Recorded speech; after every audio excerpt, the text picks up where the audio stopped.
केराबारी गाउँपालिका प्रदेश नम्बर 1 को राजधानी मोरङ जिल्लामा पर्दछ। मोरङ जिल्ला पूर्वी तराईका समथर भूमि भए पनि यसका केही क्षेत्र अति दुर्गम पहाडी भेग अन्तर्गतमा पर्दछन्। राष्ट्रिय जनगणना 2068 अनुसार मोरङको कुल जनसङ्ख्या करिब 10 लाख छ। यस जिल्लामा बाहुन, क्षेत्री, राई, लिम्बू, दमाई, कामी, सार्की, मुस्लिम, मधेसी, आदिवासी जनजाति, पिछडा वर्ग लगायतका मानिसहरूको बसोबास छ भने बहुभाषी, बहुजाति, बहुधार्मिक र बहुसांस्कृतिक र विविध भौगोलिक विशेषता भएको ठाउँ हो। मोरङमा 1 महानगरपालिका सहित 8 नगरपालिका र 8 गाउँपालिका सहित 17वटा स्थानीय तह छन्। तीमध्येको एक हो केराबारी गाउँपालिका। केराबारी गाउँपालिकामा जम्मा 10वटा वडाहरू छन्, जसमध्ये वडा नम्बर 1, 2, 3, 4 र 5 अति दुर्गम पहाडी क्षेत्रमा पर्दछन्। वडा नम्बर 1 को पाटी गाउँ अति नै दुर्गम क्षेत्रमा पर्दछ। पाटी गाउँलाई मोरङको कर्णाली पनि भन्ने गरिन्छ। 2073 सालमा पाटी गाविसलाई गाभेर केराबारीको वडा नम्बर 1 स्थापना भएको हो। वडा नम्बर 1 को पाटी गाउँको पूर्वमा सिंहदेवी, पश्चिममा याङशिला, दक्षिणमा फाकफोक खोला र उत्तरमा धनकुटा जिल्लाको साँगुरीगढी गाउँपालिका पर्दछ। पाटी गाउँ 26.99% क्षेत्रफलमा फैलिएको छ। जिल्लाको राजधानी विराटनगरबाट करिब 70 किलोमिटर टाढा रहेको सो गाउँ केराबारी गाउँपालिका केन्द्रबाट 23 किलोमिटर उत्तर दुर्गम भेगमा अवस्थित छ। राष्ट्रिय जनगणना 2068 अनुसार सो गाउँको जनसङ्ख्या 2137 छ भने 478 घरधुरी सोडामा बसोबास गर्दै आएका छन्, जसमा पाटी गाउँमा लिम्बू, मगर, राई, तामाङ, विश्वकर्मा, परियार, बस्नेतहरूको बसोबास छ। सो वडा दुर्गम भए पनि प्राकृतिक, धार्मिक र सांस्कृतिक, पर्यटकीय र उत्पादकत्वको हिसाबले निकै धनी मानिएको छ। सेती झरना, जैतुन पार्क, नामदिङ गौरी झरना, शिव पार्वती गुफा, बागदुले गुफा यसका प्राकृतिक सम्पदाहरू हुन्।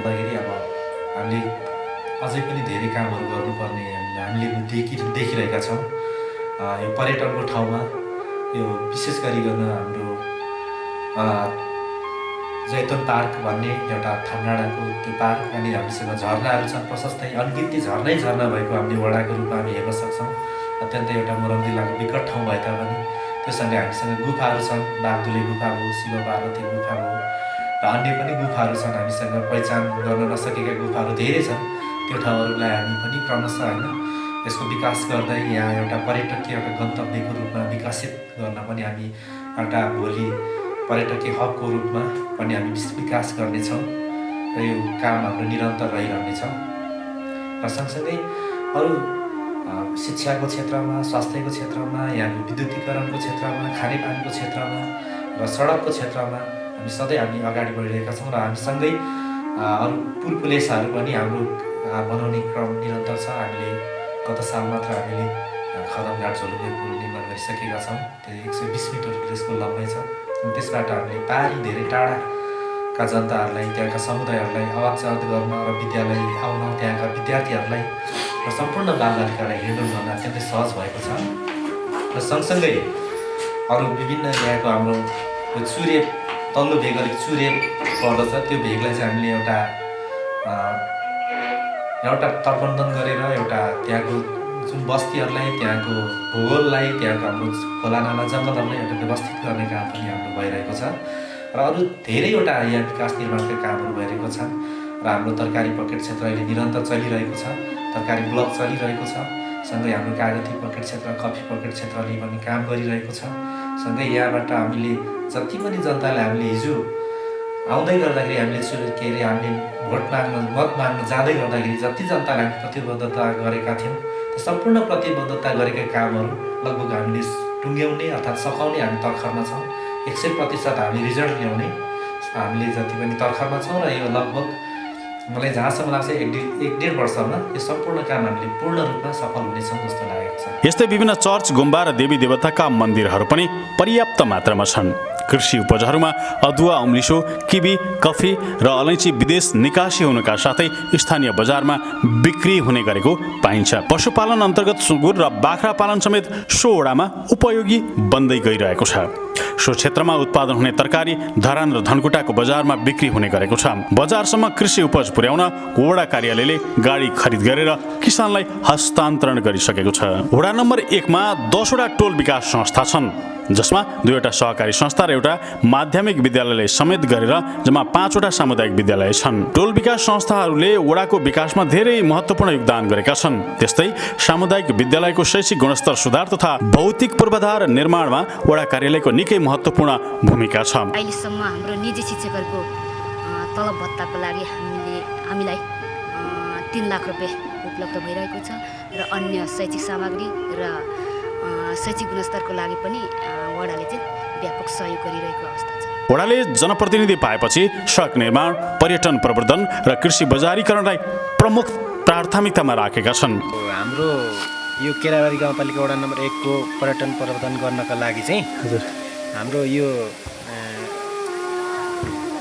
भौतिक जस्तै सडक अनि पर्यटन प्रवर्धनको लागि चाहिँ प्रचार प्रसार आदि कुराहरू अनि जुन पर्यटनका लागि केही कुराहरू चाहिँ केही त्यसको लागि पर्यटनको लागि जानका लागि सेवा सुविधाहरू गरियो भने चाहिँ यहाँको पर्यटन माथि उक्सिने थियो।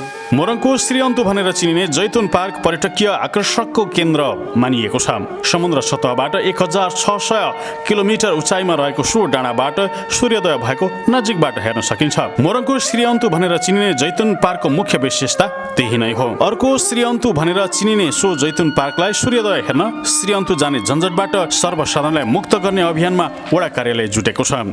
एउटा पर्यटकीय ठाउँ, एउटा पर्यटकीय भोलि सम्भावित मुखीको गन्तव्य ठाउँ भएको कारणले गर्दा यो जम्मा यसको हाइट चाहिँ 1600 मिटर उचाइमा छ र यो चाहिँ भोलि अब पर्यटकहरूको एउटा राम्रो एउटा गन्तव्यको रूपमा हामीले लिएका छौँ र यो विकास त्यही कारणले गर्दा हामीले यसलाई एउटा अलिकति मजबुत तरिकाले बनाउनको निम्ति हामीले पहल गरिरहेका छौँ र पहल कदमी भइरहेको छ र विकास यो ठाउँको विकास गऱ्यौँ भने निश्चय नै भोलि हाम्रो मोरङ जिल्लामा पनि यति सुन्दर पर्यटकीय ठाउँहरू रहेछ भन्ने कुरा चिनाउनको निम्ति हामी सधैँ लागि परेका छौँ। यसो सूर्यको उदयको हेर्ने भन्ने कुरा के खासमा यहाँनिर सूर्य उदयको धेरै मानिसहरू इलामको श्रीअन्तु डाँडासँग के अरे जोडेर कुरा गर्छन्। यहाँ पनि लगभग हामीले हाम्रै मोरङमा पनि त्यस्तो ठाउँ देख्न सक्छौँ। यहाँबाट सूर्य उदयको अत्यन्तै राम्रो सुन्दर तरिकाले देख्न सक्छौँ। एउटा सफा मौसम भएको बेला जो कोही पनि आएर यहाँनिर त्यो एउटा सूर्य उदयको मनोरम दृश्यको अवलोकन गर्दै यहाँनिर आनन्द लिन सक्ने एउटा सुन्दर ठाउँको रूपमा हामीले विकसित गर्न लागिरहेका छौँ। कतिको आउँछन् मान्छेहरू यहाँनिर अब अहिले त्यति यसको प्रचार प्रसारको अभाव भएको कारण अलिक कम आएको छ। तैपनि हामी यसलाई निरन्तर रूपमा हामीले प्रचार प्रसार गर्दै यसको चाहिँ एउटा विकास, यसलाई एउटा विकसित बनाउँदै अगाडि लाने र एउटा भोलि एउटा हामीले एउटा सबै ठाउँमा प्रचार प्रसार गरिसक्यौँ भने जो कोही पनि यहाँनिर एकचोटि पुग्नै पर्ने र पुगिसके पनि जानै पर्ने ठाउँ रहेछ भन्ने उनीहरूलाई महसुस हुन्छ। त्यहाँदेखि चाहिँ हामीले अघि मैले भनिसकेँ एउटा सूर्य उदयको अत्यन्तै राम्रो देखिन्छ मजबुतले। अनि त्यसपछि यहाँ वरिपरि धेरैवटा हिम श्रृङ्खलाहरू देखिन्छ। यहाँनिर सगरमाथा पनि देखिन्छ, त्यसै गरी कुम्भकर्ण भयो, कञ्चनजङ्घा भयो, सबै हिम श्रृङ्खलाहरू देखिने ठाउँ भएको हुँदा अरू साना साना धेरैवटा हिम श्रृङ्खलाहरू देखिन्छ। यो चाहिँ अत्यन्तै सुन्दर प्रकृतिले एउटा राम्रो बनाएको ठाउँको रूपमा हामीले लिएका छौँ र मैले नै लिने गर्छु। सो पार्कको स्तर उन्नति गरे आन्तरिक तथा बाह्य पर्यटकको निकै सम्भावना देखिएको सो पार्कको स्तर उन्नतिको काम जारी रहेको छ। बिजुली बत्ती जडानको काम सम्पन्न भए पनि अन्य सेवा सुविधाका आवश्यक कार्यहरू अहिले पनि भइरहेको बताइएको छ। खोटाङको हलेसी महादेवको झझल्को दिने मोरङको पाटी गाउँको समला भन्ने स्थानमा अवस्थित शिव पार्वती गुफाको सुन्दरता अझै पनि विद्यमान छ। साक्षात् भगवान शिवकै दर्शन गर्न पाएको अनुभूति हुने सो गुफासम्म पर्यटकलाई पुर्याउन सके धार्मिक पर्यटन प्रवर्धन हुने सम्भावना निकै बलियो देखिन्छ। शिवलिङ्ग जस्तो थियो भन्ने थियो। अनि एउटा हामी केटाकेटी हुँदाखेरि चाहिँ कस्तो थियो भने यहाँभित्र एउटा सानो बच्चा र आमाको मूर्ति अहिले यहाँले पनि देख्नुभयो होला भित्र त्यस्तै थियो। अनि त्यहाँनिर विशेष सुगाको जस्तो चित्रहरू यो मूर्तिहरू थियो। अनि चमेराहरू हैन गाईदेखि लिएर यावत सर्पहरू पनि थियो भन्ने कुराहरू छ। अनि तिनीहरू चाहिँ अब यसको संरक्षण नगरेर चाहिँ कति कुराहरू लोप भएको पनि भनिन्छ भन्दा पनि त्यस्तै देखिन्छ। पर्यटन प्रबन्धन विकासलाई अगाडि बढाउनको लागि चाहिँ प्रचार प्रसार गर्नु पर्यो। आजभन्दा करिब धेरै वर्ष पहिले यति नै भन्ने समय एकिन चाहिँ मलाई पनि थाहा छैन होइन। हाम्रो पुर्खा बाउबाजेहरूले चाहिँ के भन्नुहुन्थ्यो भने यहाँनिर चाहिँ एउटा गुफा छ भन्ने कुरा पत्ता लगाउनु भयो 51-52 सालतिर सायद। अनि त्यस पछाडि उहाँहरूले चाहिँ पहिले चाहिँ बलि दिएर यतात्यता गर्दाखेरि गाउँमा केही सक्ने स्थिति थिएन होइन। हावाहुरीले गाउँमा भएका घरहरू साथै अब अन्नबालीहरूलाई चाहिँ के गर्थ्यो त भन्दाखेरि नष्ट बनाउँथ्यो भन्ने कुराहरू सुनिन्थ्यो। बजेटहरू ल्याएरै सामान्य यस्तो कामहरू गरिरहेको छौँ। अब अझै पनि अब यसको विज्ञापन भयो होइन, प्रचार प्रसार भयो भने चाहिँ अझै हाइलाइटमा आउँछ होला जस्तो लाग्छ। 2052 सालमा स्थान पत्ता लागेको बताइएको छ। महाशिवरात्रि र मकर सङ्क्रान्तिका दिन शिव पार्वतीको गुफामा मेला लाग्ने गर्दछ। यो आउटअप यस्तै हो, त्यस्तै प्राकृतिक स्वरूपै हो। यो मान्छेले कुनै बनाएर यो कलाले यो सिमेन्ट यो रसायन गरेर बनाएको यो प्राकृतिक बनाएको प्राकृतिकले अटोमेटिक यो के अरे कला स्वरूप होइन। यो यसको विशेषता चाहिँ अब के छ भन्दाखेरि अब यसमा हामी लगभग शिवरात्रि र माघ 1 गते चाहिँ व्यापक यहाँ पूजापाठ गर्छौँ होइन। अनि अब यसको विशेषता चाहिँ अब यहाँ पूजापाठ अथवा यसरी महिनामा सालमा 2 चोटि पूजापाठ गरे पनि अब योभन्दा पहिला चाहिँ यो गाउँमा चाहिँ पुरै हावा हुन्डरी आउँथ्यो। यहाँ अलिकति बिथुल्यो अथवा के बिठोसिठो केही पऱ्यो भने पुरै हावा हुन्डरी आएर गाउँमा बस्न नसक्ने हुन्थ्यो। तर अहिले यसलाई व्यवस्थित गरेर अलिकति के अरे मजासँगले यसको सिधिविधि गरेर पुरै पूजापाठ गर्न थालेपछि त्यस्तै हावाहुरीको निकै अहिले रोकथाम भइसकेको छ। अहिले विशेषता त अब आजभन्दा 52 साल अगाडिको एउटा बाबाजी बस्नुहुन्थ्यो। लगभग 52-53 वर्ष 52-53 सालतिर उहाँ बाबाजी जानुभयो। त्यहाँदेखि व्यापक यसको विशेषता त अब धेरै छ। अब यो पहिले जीर्ण अवस्था थियो। यो हामीले व्यापक प्रचार प्रसार भेटघाटदेखि लगभग विराट चोकसम्म पूर्वको झापादेखि यता धामसम्म सबै प्रचार विशेष गरेर हामीले यसको विशेषता धेरै पुगेको छ। अब यसको विशेषताको लागि हामीले अब यहाँ के अरे चिनारी यो जस्तै यो गाउँपालिका एउटा वडा नम्बर 1 को पाटी गाउँमा पर्यटकीय सम्भाव्यता बोकेको सम्पदा मध्ये सेती झरना पनि एक हो। निकै अग्लो डाँडाबाट झर्ने पानीको छहराले पर्यटकलाई निकै मन्त्रमुग्ध बनाउन सक्छ। सडक निर्माणलाई मुख्य प्राथमिकतामा राखेर काम गरे सो झरनालाई पर्यटकीय क्षेत्र र पर्यटन प्रवर्धन गराएर स्थानीय सरकारले निकै लाभ लिन सक्नेछ। पहिलो कुरो चाहिँ हामीले बाटो बनाउनु पर्यो। अहिले जस्तो यातायातकै सुविधा गर्न नसके पनि यसो मान्छे हिँड्नेसम्म एउटा सिँढीको व्यवस्था गर्नु पर्यो। यसलाई छाड्नु पर्यो र अलिकति यसलाई व्यवस्थित गर्नु पर्यो। र यो तल्लो पुलको बाटोबाट उकालो सिँढी हाल्ने भनेर हामीले पहिला पनि यहाँ अलिकति व्यवस्था गर्ने वडाले सल्लाह गरेको थियौँ। तर अलिकति त्यो रकम प्रदेशबाट आउने चाहिँ अहिले नआउने भएको कारणले गर्दाखेरि यो पनि यतिकै रहेको छ। तर यो उहाँ जस्तै हामीले यहाँ यो भन्दा अलिकति मुनिको झर्ना अझै भित्राउनुको लागि र आउनुको लागि अहिले असम्भव छ। यो बाटोको एकदम अप्ठ्यारो र बाटो एकदम सानो र जङ्गल भिड भएको कारणले गर्दाखेरि अलिकति समस्या देखिएको छ। र यहाँ पर्यटन भित्राउनुको निमित्त हामीले यहाँको बाटो अलिकति व्यवस्थित गर्नु पर्यो, सिँढीहरूको व्यवस्था गर्नु पर्यो भन्न चाहिँ म चाहन्छु। सो झरनाको प्रचार प्रसार र सडक निर्माण पहिलो आवश्यकता देखिन्छ। 2073 सालमा भएको स्थानीय निर्वाचनमा सो वडाले जनप्रतिनिधि पाएदेखि विविध क्षेत्रमा विकास निर्माणका कामहरू भइरहेका छन्। सडक निर्माण, पुल निर्माण, भौतिक पूर्वाधार निर्माण, खानेपानीको व्यवस्थापन, कृषकहरूलाई बिउ बिजनका लागि अनुदान लगायतका कामहरू भइरहेका छन्। त्यसै गरी सो वडाको अर्को पर्यटकीय गन्तव्य हो बागदुले गुफा। सो गुफा निकै आश्चर्य लाग्दो छ। कुनै बेला बाघहरू बास बस्ने गरेकाले सो गुफालाई बागदुले गुफा भनिएको हो। बागदुले हजुर यो चाहिँ विशेष गरी बुढापाकाहरू होइन योभन्दा अलिक अग्रजहरूको भनाइअनुसार पहिले चाहिँ यो माथि 24 एरियादेखि तराईतिर झर्ने बाटो यताउता दायाँ बायाँ कहीँ सडक नबन्दाखेरि यही बाटो प्रयोग गर्थ्यो मान्छेले। त्यतिखेर चाहिँ बाघ यहाँ बस्थ्यो अरे। यहाँ चाहिँ धेरै मानिसहरू बाघले होइन यहाँभित्र यो दुलोमा आक्रमण गर्दै लगेर खाएको। अनि पछाडि हेर्दाखेरि यहाँनिर धेरै खोजेर जाँदा अनुसन्धान गर्दा त्यस्तै मानिसहरू यहाँ हिँड्ने बटुवाहरूको बाघले लगेर खाएपछि त्यो बाँकी रहेको उनीहरूको घर गहनाहरू सुनका धेरै लगभग 4-5 केजी नै भेट्यो भन्ने भनाइ पनि छ एउटा बुढापाकाहरूको भनाइअनुसार। र यो यति लामो थियो अरे कि यो दुलो पहिले चाहिँ यो यहाँदेखि खदम खोलासम्म निस्किन सक्ने एउटा दुलो थियो अरे, बाघ बस्थ्यो यहाँ चाहिँ। त्यसै कारणले गर्दा यसको नाम पनि बाघ दुलो। पाटी गाउँदेखि धनकुटाको डाँडा बजार जोड्ने 43 किलोमिटर कच्ची सडक निर्माणको काम सम्पन्न भएको छ।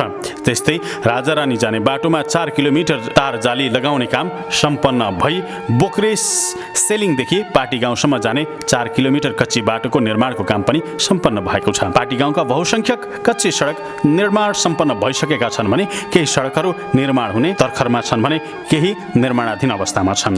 अब विकास निर्माणको कामहरू त थुप्रै भएका छन्, तर अब के हुन्छ भने अब गाउँपालिकाबाट ओडामा आएको पैसाले मात्रै विकास स्थिति हुँदैन रहेछ भन्ने मैले अनुभव गरेको छु। किन भन्दाखेरि अब थोरै पैसा हुन्छ होइन, अब त्यसले चाहिँ हामीले अहिलेसम्म खासमा के गरेको छौँ भन्दाखेरि बाटो नपुगेको ठाउँहरूमा बाटो पुर्याउने काम गरेका छौँ। अनि खानेपानीको योजनाहरूको काम, पाइप खरिदहरू, अनि स्कुल विद्यालयहरूको लागि थोरै थोरै बजेट हामीले बाँडिरहेको छौँ। तर अब ठुलो ठुलो काम गर्नुलाई, ठुलै विकासको चाहिँ काम गर्नुलाई चाहिँ हामीलाई चाहिँ ठुलै बजेट चाहिँदो रहेछ। र केन्द्र र को बजेटहरू अनि प्रदेशको बजेटहरू आयो भने मात्रै ठुलो काम हुने रहेछ। तर यो गाउँपालिकाबाट आएको ओडाको रकमले चाहिँ ठुलो काम गर्न चाहिँ नसकिने रहेछ भन्ने अनुभव चाहिँ मैले गरेको छु। चाहिँ अब कृषिमा चाहिँ एकदमै आबद्ध छौँ हामी। यहाँ सबभन्दा धेरै दिदीबहिनीहरू नै हुनुहुन्छ कृषिमा आबद्ध। उहाँहरूले चाहिँ कृषिबाट नै आफ्नो छोराछोरी पढाउने कामहरूदेखि लिएर धेरै कामहरू गर्नुभएको छ। तर अब कृषिको विषयमा के छ भने हामीले चाहिँ प्रशस्ति उत्पादन चाहिँ यहाँ हुन्छ, तर अब हामीलाई चाहिँ बजारीकरणको चाहिँ बजारीकरण पनि छ, तर भने जस्तो भाउहरू चाहिँ यहाँको कृषकहरूले पाउन सकेका छैनन्। किन भन्दाखेरि हामीसँग अब यहाँबाट हामीले डाइरेक्ट धरान, इटरी, विराटनगर हामीले लान सकिरहेका छैनौँ। यहाँ चाहिँ एकदमै धेरै चाहिँ खरिद गर्ने, अनि खरिद गरेर यहाँबाट लाने, अनि तल लगेर बेच्नेहरू बाहिरैको यहाँ खरिदहरू आउँछ। त्यसले गर्दाखेरि चाहिँ भने जस्तो हामीले चाहिँ त्यो भाउहरू, मूल्याङ्कन चाहिँ यहाँकोले चाहिँ कृषकहरूले पाउन सकिरहेको अवस्था छैन। अब त्यसको लागि चाहिँ अलिकति अथवा गाउँपालिकाले हामीलाई त्यो एउटा हामीलाई चाहिँ बजारीकरणको चाहिँ एउटा व्यवस्था गरिदियो भने धेरै राम्रो हुने थियो। अनि अर्को कुरा चाहिँ हाम्रो यहाँनिर खोलामा चाहिँ हाम्रो यता यो के अरे खदममा चाहिँ पुल बन्यो भने यहाँको सागसब्जीहरू चाहिँ केराबारी हुँदै इटरी हुँदै चाहिँ गयो भने चाहिँ धेरै फाइदा पनि हामीले देखेका छौँ। तर अब यो बाटो चाहिँ हामीले नजोरेको कारणले गर्दा यो धरानतिर जान्छ यहाँको सब्जीहरू। त्यही भएर यहाँको कृषकहरूले प्रशस्त मात्रामा उत्पादन चाहिँ हुँदाहुँदै पनि भने जस्तो मूल्य चाहिँ उहाँहरूले पाउनु भएको छैन। महिलाहरूको अब के अरे न्यायिक विषयमा त अब अगाडि चाहिँ के अरे महिलाहरूले आफ्नो कुराहरू खुलेर राख्न सक्नुहुने थिएन होइन। उहाँहरूले जस्तो पीडा भए पनि अब सहेरै रहने, सहेरै बस्नुहुन्थ्यो। तर अहिले चाहिँ अब न्यायिक समिति एउटा मेलमिलापकर्ता चाहिँ वडामा एउटा महिला भइसकेपछि चाहिँ उहाँहरूले चाहिँ आफ्नो कुरा खुलेर आफ्नो आफूलाई भइरहेको अवस्थाहरू, उहाँहरूलाई भएको पीडाहरूको विषयमा चाहिँ खुलेर हामीलाई यस्तो भइरहेछ के गरौँ भनेर चाहिँ मसँग सरसल्लाह लिएर अनि उहाँहरू चाहिँ अहिले चाहिँ अब खुलेर आफ्नो कुराहरू चाहिँ राख्न सक्नुहुन्छ। र यो मेलमिलापको विषयमा चाहिँ अब धेरै केसहरू पनि हामीले मिलाएका छौँ। मैले चाहिँ अब धेरैभन्दा धेरै केसहरू अहिले मिलाइरहेको छु। हुनु त अब गाउँपालिकामा गएर त्यहाँदेखि निवेदन लिएर आएर मात्रै यो काम गर्ने, तर हामीले चाहिँ अब यहीँ अब एकदम धेरै टाढो छ। त्यसले गर्दा चाहिँ मैले चाहिँ यहीँ काम गरिरहेको छु, यहीँ मिलाइरहेको छु। अनि त्यसले गर्दा चाहिँ महिलाहरूमा अहिले आफ्नो कुराहरू उहाँहरूले भन्न सक्नुहुन्छ, अन्याय परेका कुराहरू। कतिजनाहरू घरमा आएर पनि के अरे मसँग सरसल्लाह हामी यस्तो भयो, म कसरी जाउँ, म के गरौँ, म कहाँ जाउँ भन्ने कुराहरू पनि उहाँहरूले चाहिँ अहिले चाहिँ मसँग चाहिँ धेरैभन्दा धेरै राख्न सक्नुभएको छ। मैले पनि अब धेरै वर्षदेखि महिलाहरूको विषयमा नै यो हाम्रो निर्वाचित हुनुभन्दा अगाडिदेखि नै धेरै वर्ष लगभग 12-13 वर्ष अगाडिदेखि नै महिलाहरूकै विषयमा काम गर्दै आएको म। अनि पहिला पनि धेरै मिलाउने कामहरू चाहिँ मैले गरि नै राखेको, तर अहिले चाहिँ अब त्यो पहिलाको भन्दा अलिकति भिन्नता छ। अहिले चाहिँ बराबरको हिसाबले हामीले मिलाउने गर्छौँ। अब पहिला चाहिँ तिम्रो गल्ती भयो, तिमीले चाहिँ यसरी माफी माग, तिमीले चाहिँ यसरी माफी देऊ भन्ने हिसाबले गइन्थ्यो भने चाहिँ अहिले चाहिँ उहाँहरूको दुवैजनाको एकदमै भित्री मनदेखि नै भएर चाहिँ मिलाएर त्यसरी भइरहेको छ। अहिले महिलाहरूको अवस्था राम्रै छ। केराबारी 1ले स्थानीय सरस्वती माविको भवन निर्माण गरेको छ। सो भवन निर्माण भएपछि विद्यालयलाई सजिलो भएको शिक्षक शुक्र लिम्बू बताउनुहुन्छ। अन्य विद्यालयको शैक्षिक गुणस्तरका लागि समेत वडा नम्बर 1ले सहयोग गर्दै आएको छ। केराबारी गाउँपालिका वडा नम्बर 1 को एकमात्र मावि सरस्वती मावि, यो माविलाई व्यवस्थित तरिकाले सञ्चालन गर्न त अहिले पनि सकिएको छैन। स्थानीय निकाय, स्थानीय सरकार, वडा कार्यालयबाट विगतका वर्षहरूमा निजी स्रोतका शिक्षकहरूलाई व्यवस्थापन गर्नलाई केही रकम दिने गरेका थियो, तर यो आर्थिक वर्षदेखि गाउँपालिकाको नियमअनुसार अब निजी स्रोतका शिक्षकहरूलाई तलब खुवाउनको लागि बजेट विनियोजन गर्न नसकिने भन्ने खालको वडाको कुरा आएको छ र अहिले अलिकति समस्या छ। तथापि अब भौतिक निर्माणको पक्षमा वडाले यो शौचालयहरू, भवन निर्माणका कुराहरूमा केही सपोर्ट गरिरहेको छ अहिले। त्यति मात्र होइन, केराबारी 1ले आफ्नै वडा कार्यालयको भवन निर्माण गर्नुका साथै विभिन्न ठाउँमा सार्वजनिक शौचालय निर्माणको काम पनि सम्पन्न गरेको छ। स्थानीय तहको निर्वाचन हुनुअघि सो स्थानमा मानिसलाई सडकको निकै दुःख थियो, कुनै सवारी साधन चल्दैनथे, तर अहिले गाउँ गाउँ र गल्ली गल्लीमा वडाले सडक निर्माणका कामहरू गरिरहेको छ। राम्रो थिएन, अहिले अब बाटोघाटोहरू पनि राम्रो हुँदैछ, गरि नै राखेका छौँ नि, कामहरू त खटिरहेका छौँ। अनि अब सिलाइ बुनाइ दलितहरूको लागि तालिमहरू पनि, अनि के अरे सामानहरू, के अरे वेल्डिङ मेसिनहरू भनिराख्नु भएको छ, त्यो मेसिनहरू पनि, अनि अब मेसिनहरू इन्टरलक मेसिनहरू आइरहेको छ। वडामा आएको बजेटहरूबाट त अब त्यो कामहरू गर्नुपर्ने हो होइन। त्यस्तोहरू अब कामहरू गर्दैछौँ, अब खटिरहेको छौँ। फेरि आउने दिनहरूमा पनि अब त्यस्तो कामहरू गर्छु भन्ने चाहन्छु म चाहिँ होइन। भनिन्छ विकासका लागि राजनीति गर्नेहरू जनताको सेवामा तल्लीन हुन्छन्, त्यस्तै वडा कार्यालय पनि जनताको सेवामा सधैँ तल्लिन्छ। कार्यालयमा चाहिँ जनप्रतिनिधिज्यूहरू लागि पर्नु भएको छ। यहाँको कृषि क्षेत्रलाई अनि यहाँको तपाईँको भौगोलिक क्षेत्रलाई चाहिँ अगाडि बढाउनको निम्ति, पर्यटन क्षेत्रलाई तपाईँको विकासको रूपमा अगाडि बढाउँ भनेर यहाँको सम्भावित पर्यटन क्षेत्रलाई चाहिँ अगाडि बढाएर आय आर्जन चाहिँ गर्न सकिन्छ भन्ने एउटा उद्देश्यका साथ अगाडि बढिरहेको छौँ। जस्तै जैतुन पार्क निर्माण हुँदैछ माथि पर्यटनको लागि, अनि सेती झरना तपाईँको एउटा छ, नामदिङगोरी झरना, त्यसलाई व्यवस्थित गर्ने हाम्रो प्लानिङ हुँदैछ सर। अनि अर्को भनेको शिव पार्वती गुफा, जो चाहिँ पहिलेदेखि हामीले प्रडक्ट गरेर अगाडि बढाइरहेको छौँ। त्यहाँ चाहिँ माघ 1 गतेको दिन धेरै टाढा टाढाबाट तीर्थयात्रीहरू आउनुहुन्छ त्यो दर्शन गर्नलाई त्यो ठाउँमा। अनि हाम्रो बागदुले गुफा यहीँ अफिसको उतापट्टि छ, त्यसलाई पनि व्यवस्थित गर्ने भन्ने भावी योजना प्लानिङ गर्छ। कृषि चाहिँ विशेष गरी यहाँ अदुवा, तपाईँको अम्रेसो, विशेष गरी अनि कोपी, बन्दाकोपी, फुलकोपी, अनि अहिले पछाडि चाहिँ तपाईँको किवीलाई पकेट क्षेत्र घोषणा गर्नुपर्छ भन्ने तरिकाले कृषकहरू आधुनिक तरिकाले किवी क्षेत्रमा अगाडि लाग्नु भएको छ। हालैमा त तपाईँको 1500 झ्याङ यसै आर्थिक वर्षमा 1500 गाछी चाहिँ नयाँ किवीको बिरुवा रोपिसक्नु भएको छ यहाँको कृषकहरूले। उहाँहरूको टार्गेट के छ यहाँ कृषकहरू चाहिँ जसरी पनि यो क्षेत्रलाई चाहिँ किवी पकेट बनाउँछौँ कृषकहरूको एउटा उद्देश्य छ। अनि अर्को भनेको तपाईँको कागती पकेट क्षेत्र चाहिँ पहिले नै उहाँले घोषणा गरेको हुन्छ। यस ठाउँमा कागती राम्रो उत्पादन हुन्छ, साथै अकबरे खुर्सानी, अलैँची, यी नै आम्दानीको स्रोतहरू। वडाको काम देखेर समेत स्थानीयहरू निकै दङ्ग छन्। पशुपालन गर्ने किसानहरूलाई वडाले विभिन्न प्रकारका अनुदान प्रदान गर्दै आएको छ।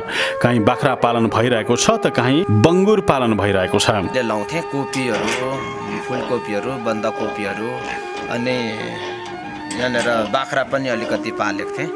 अनि बाख्राले चाहिँ अलिकति थोरै नाफा दिने भएको कारणले गर्दाखेरि मैले चाहिँ यो धेरै कुराहरू चाहिँ अनुसन्धान गरेर यो सुँगुर नाउ व्यवसायमा चाहिँ लाग्यो। मेरो यहीँ नै खपत हुन्छ, यही उहाँहरू अहिले मैले चाहिँ यहाँनिर लेख्दै राख्नुपर्ने हुन्छ। अहिले यहाँ डिमान्ड पुगेको छैन यो सुँगुरको। अहिले अब तपाईँको 60वटा पाठापाठी गरी छ, तर त्यो पुगेको छैन। अनि त्यहाँदेखि उता चाहिँ यहीँ गाउँकोले उठाए नसकेको चाहिँ म तल धरनतिर उठाउँछ। युवा भविष्यका कर्णधार हुन्, त्यसैले सो क्षेत्रका युवाहरूलाई व्यावसायिक बनाउन स्थानीय सरकार लाग्नुपर्ने युवा व्यवसायीहरूको सुझाव छ। कुखुरातिर पनि भाइहरूलाई जस्तै मैले बङ्गुर फार्म गरेँ भने भाइहरूले कुखुरा फार्म गर है, होइन कुखुरा फार्म गर्दैछ। कतिले अरू फेरि अब यहाँ के अरे राँगाहरूको लागि पनि गर्ने भन्दैछ क्या। अब त्यता हो यस्तो खालको प्रोत्साहन चाहिँ गर्नुपर्छ कि मैले लगानी त हाल्दिनँ होइन, वडाले पनि लगानी त हाल्दिनँ होइन, गाउँपालिकाले पनि लगानी त हाल्दिनँ, तर प्रोत्साहन चाहिँ गर्नु पऱ्यो। त्यो प्रोत्साहन गरेपछि उनीहरूले त्यो तरिकाले चलेपछि पछि हेर्नुपर्ने ठाउँ चाहिँ कताबाट निकायबाट खोजेर चाहिँ उनीहरूलाई झन् अझै बढाउने तरिकाले विधिकरण गर्ने चाहिँ काम गर्नुपर्छ कि वडाले पनि उसले पनि।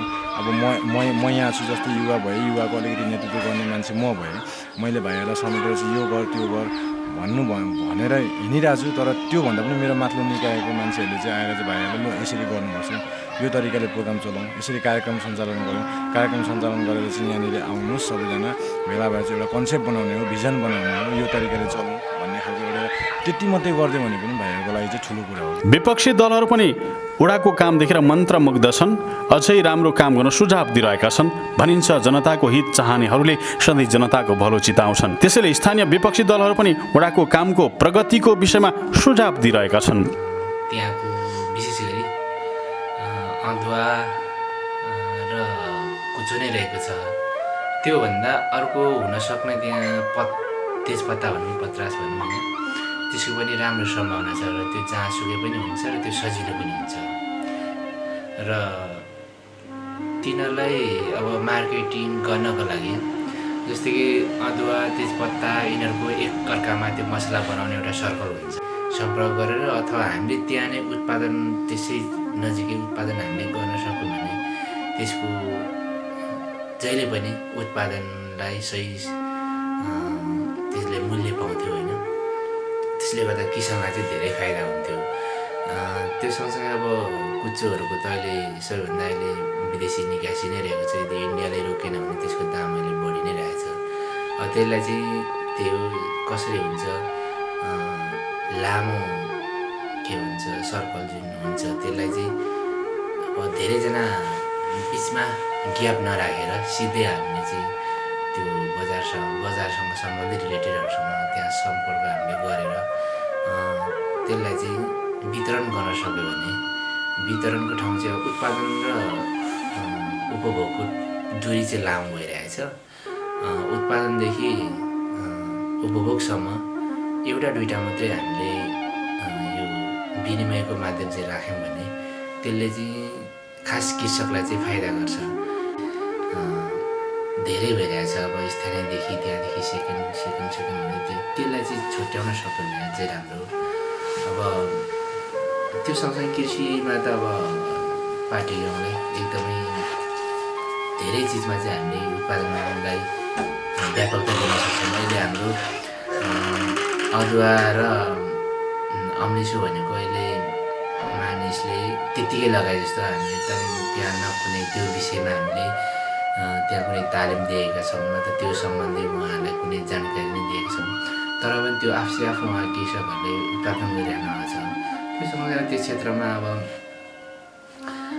कफीहरू भयो होइन, किवीहरू भयो, यस्तो जुन थोरै लगानीले हामीले वर्षौँसम्म चाहिँ त्यसले चाहिँ आम्दानीहरू लिन सक्छौँ।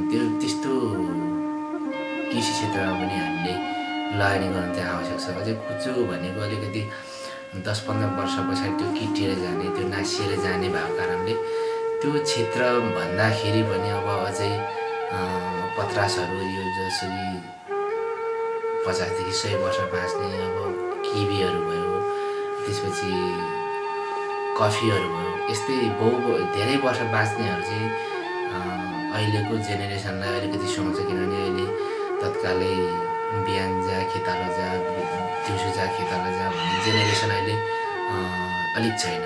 अब त्यो कारणले त्यसलाई पनि म्यानेज गर्दै अब आर्थिकलाई पनि उकास्न लागि अब हिजोको परम्परागत कृषिमा पनि धेरैजना कृषक हुनुहुन्छ, उहाँहरूलाई पनि सचेतना दिँदै अब त्यसतर्फ लग्यौँ भने त्यहाँको कृषकहरूको आम्दानी चाहिँ माथि उकास्न साह्रो धेरै कठिन छ जस्तो मलाई लाग्दैन। प्राकृतिक सौन्दर्यता भएको पाटी गाउँ सांस्कृतिक, धार्मिक र कृषि उपजहरू उत्पादन क्षेत्रको खानी हो। यो ठाउँमा अझै पर्यटन व्यवसाय राम्रो मौलाउन सक्ने देखिन्छ। त्यसैले पर्यटन प्रवर्धन गर्न द्रुत रूपमा सडक निर्माण र प्रचार प्रसारलाई जोड दिन आवश्यक छ।